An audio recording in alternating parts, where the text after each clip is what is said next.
Kumar Yadav, working as oculoplastic, orbital and facial aesthetic surgeon। आज का topic है congenital nasolacrimal duct obstruction। छोटे बच्चों में या पैदा होने के बाद बच्चों में आंसू आने की परेशानी। बच्चों में ऐसा देखा जाता है कि पैदा होने के बाद तुरंत आंसू आने लगते हैं, तो उसमें ये समस्या आती है कि उनकी आंसू की नली में अनेक बीमारियां हो सकती हैं, संक्रमण हो सकता है आंखों में, लेकिन उसमें से एक ये भी है कि उनके आंसू निकलने के रास्ते में कहीं ना कहीं अवरोध उत्पन्न है, या वह नली, आंसू की नली जो है वो पूरी तरीके से विकसित नहीं हुई है। इसको हमें जानने के लिए ये जानना जरूरी है कि आंसू की नली में का जो विकास है ये एक ट्रू कैनाल नहीं है, ये ट्रू डक्ट नहीं है, it is a potential space. ये दो frontonasal process and maxillary process के बीच में एक पोटेंशियल स्पेस होता है, और यहाँ से आंसू, आंखों के रास्ते से आंसू निकल करके ये पोस्टीरियर फेरिंग्स में जाता है और थ्रोट में चला जाता है। तो हमें ये जानना जरूरी है यहाँ पर कि इसमें बहुत म्यूकोजल फोल्ड्स होते हैं और उसको हम वाल्व कहते हैं, they are not true valves. तो वैसे म्यूकोजल जो फोल्ड्स होते हैं, जो प्रॉक्सिमल पोर्शन होता है, ये लैक्राइमल पंक्टा है, लैक्राइमल कैनालिकुलाई इसका vertical segment, horizontal segment, lacrimal sac है, इसके बॉडी फंडस है, बॉडी है, और ये नेजोलैक्राइमल डक्ट है, ये इंफीरियर मिएटस में खुलती है। ठीक है, तो अब यहाँ से जो पहला मेन ब्लॉकेज आता है mucosal fold, prominent mucosal fold. वैसे तो एक वाल्व ऑफ फोल्ड्स भी होता है, बट प्रोमिनेंट म्यूकोजल फोल्ड्स होता है when this lacrimal canaliculi open into lacrimal sac, वहां पे होता है वाल्व ऑफ रोजेनमुलर। और दूसरा जो इंपॉर्टेंट म्यूकोजल फोल्ड्स होता है वो है वाल्व ऑफ क्राउस, जो कहाँ पे होता है, सैक के बॉडी और नेजोलैक्राइमल डक्ट का जहां से ओरिजिन होता है वहां पर ये वाल्व ऑफ क्राउस मिलता है। इन बिटवीन उसके जस्ट नीचे वाल्व ऑफ टैलिफर मिलता है।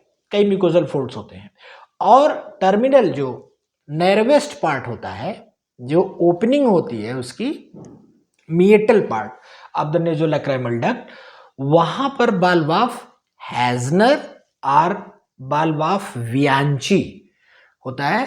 तो ये most common site of nasolacrimal duct obstruction होता है, distal part of the nasolacrimal duct. आंसू की नली का जो सबसे निचला हिस्सा होता है, यहां पर सबसे अधिक संभावना होती है कि वो नली इस जगह पर बंद हो या अविकसित हो, या वहां पर एक मेम्ब्रेन फॉर्मेशन हो। तो इस जगह पे बंद होने की वजह से जो भी आंसू, ये लैक्राइमल ग्लैंड है, आंसू की ग्रंथि जहां से आंसू बनता है, ये आंसू आंखों को लुब्रिकेशन और नरिशमेंट प्रोवाइड करते हुए फिर इधर जाता है।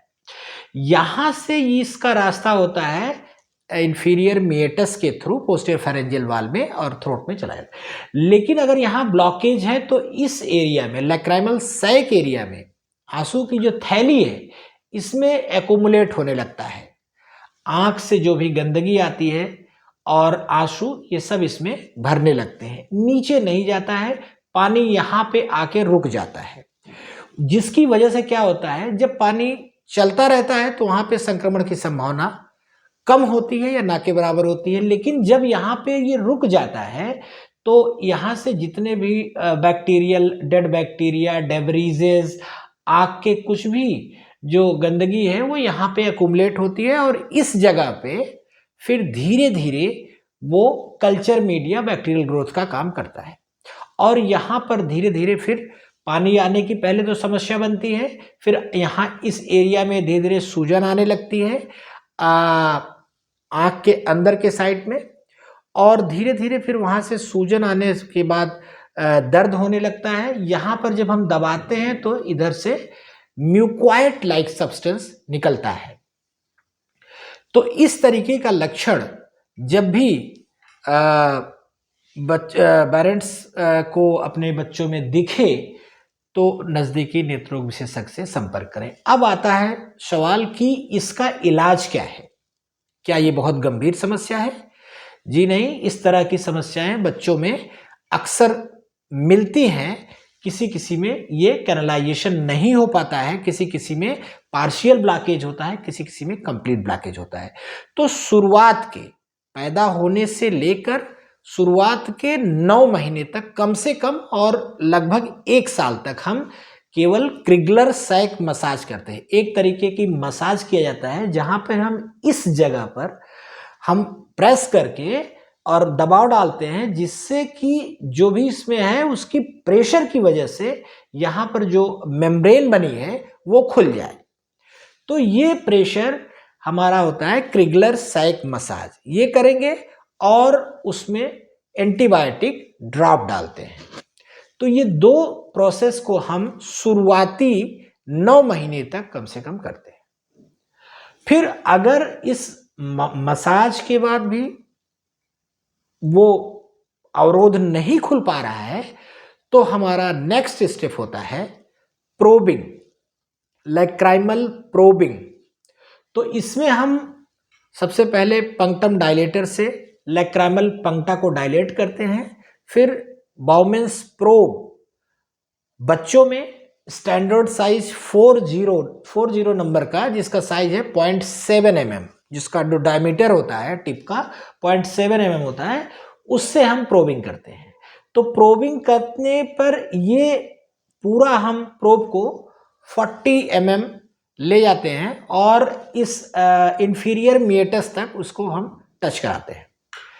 तो इससे उसके ग्लैबुलर रीजन पे ले जा करके और वर्टिकली डाउनवर्ड एंड लैटरली उसको लैक्राइमल प्रोब को एक्सिटिएट करते हैं।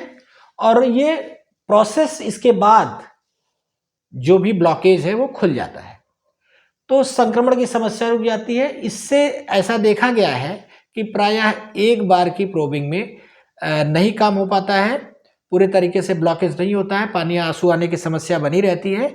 तो हमें दोबारा रिपीट प्रोबिंग और कम से कम अधिकतम 3 बार हम अटेम्प्ट ले सकते हैं at an interval of 1 to 1.5 months. ठीक है, तो 3 बार हमें प्रोबिंग का अटेम्प्ट लेना चाहिए। और 3 बार की प्रोबिंग में भी अगर ये पैसेज नहीं पूरा तरीके से खुल पा रहा है और स्टिल वाटरिंग की प्रॉब्लम बनी हुई है, तो हमें फिर आगे उसमें 2-3 ऑप्शन और होते हैं।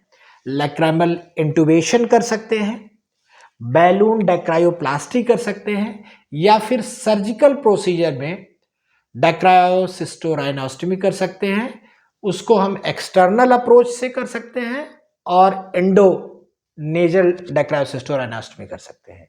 नाक के रास्ते दूरबीन के मेथड से कर सकते हैं, या बाहर से एक चीरा लगा करके नासूर का ऑपरेशन किया जा सकता है।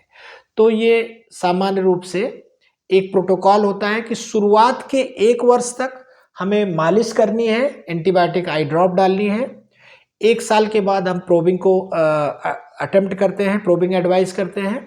और 3 प्रोबिंग अटेम्प्ट करने के बाद भी अगर समस्या बनी रहती है तो फिर हम सर्जिकल प्रोसीजर करके ये आंसू आने की जो समस्या है, लैक्राइमल पैसेज में जो ब्लॉकेज है, उस ब्लॉकेज को खोलने का काम किया जाता है। तो उम्मीद करते हैं ये कॉन्जेनाइटल नेज़ोलैक्राइमल डक्ट ऑब्स्ट्रक्शन या बच्चों में आंसू आने की समस्या का यह वीडियो आप लोगों को पसंद आया होगा। चैनल को लाइक करें, सब्सक्राइब करें और अधिक से अधिक शेयर करें। नमस्कार, जय हिंद।